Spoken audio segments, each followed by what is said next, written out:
قرآن کی ایک آیت ہے، اللہ کہتا ہے کہ میں جب چاہوں کسی کو بھی سیدھے راستے پہ لگا سکتا ہوں۔ یقیناً میری ماں چھوٹا سا میں جب تھا تو بستر میں سونے سے پہلے کہتی تھی کہ ایک ہی دعا ہوتی تھی کہ اللہ میں سیدھے راستے پہ لگا۔ تو مجھے جو سیدھے راستہ بچپن میں اور بڑا بھی ہو رہا تھا، ٹین ایجر بھی، ہم سیدھے راستے کو بڑا بورنگ راستہ سمجھتے تھے۔ جو دوسرا راستہ تھا جو سیدھا نہیں تھا وہ بڑا اٹریکٹیو لگتا تھا، یعنی جو گلیمر کی ورلڈ تھی۔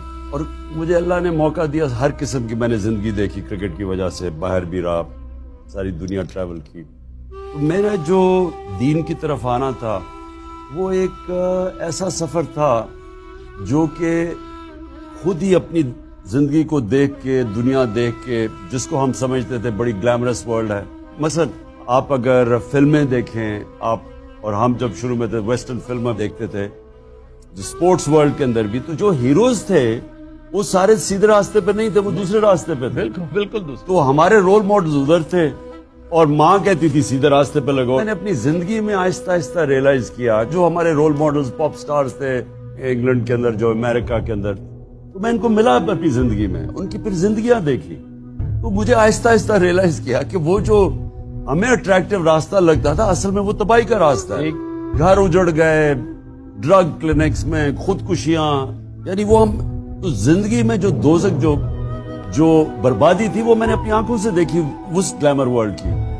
اور پھر آہستہ آہستہ سمجھ آئی کہ اصل میں سیدھا راستہ تو وہ ہوتا ہے جو کہ اندر سے انسان کو سکون دیتا ہے، خوشی دیتا ہے، بھلے سے مشکل کیوں نہ ہو۔ مشکل دیکھیں جی، اصل میں سیدھا راستہ نبی صلی اللہ علیہ وسلم کا راستہ، وہ ہے سیدھا راستہ۔ اب تو اس کی راستہ دیکھنے کے لیے ان کی آپ زندگی پڑھیں یا ان کی زندگی کیا تھی۔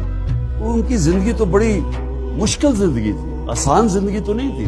ان کی زندگی میں تو مسلسل چیلنجز تھے، اور وہ یعنی جب اپنے عروج پہ پہنچے، میں یہ ساری اپنے بچوں کو بھی بتاتا ہوں، جو ان کو عروج تھا جب فتح مکہ ہو گئی، جب وہ آخری خطبے پہ گئے، تو آخری خطبے پہ لاکھ لوگ عرفات کے اوپر نیچے جمع ہوئے، بڑا زبردست خطبہ ہے ان کا، ہیومن رائٹس کا چارٹر ہے، اگر آپ اس کو پڑھیں تو آخر میں وہ پوچھتے ہیں کہ لوگوں کو کہ گواہی دو اللہ کے سامنے کہ میں نے دیانت داری سے اللہ کا پیغام آپ تک پہنچایا۔ تو وہ جب پہلی روب جاتا ہے، پھر وہ 10 روز پہ پیچھے جاتے ہیں، وہ پیچھے آواز کرتے تھے، وہ پیچھے آواز جاتی تھی، تو جب پیچھے تک آواز پہنچی تو ایک شور اٹھ گیا کہ ہاں نبی آپ نے دیانت داری سے اللہ کا پیغام دیا۔ پھر لوگوں نے رونا شروع کر دیا، رونا اس لیے شروع کر دیا کہ لوگوں کو ایک دم خوف آیا کہ یہ تو ہمارے پیغام اللہ کا پورا کر دیا، تو جانے کی بات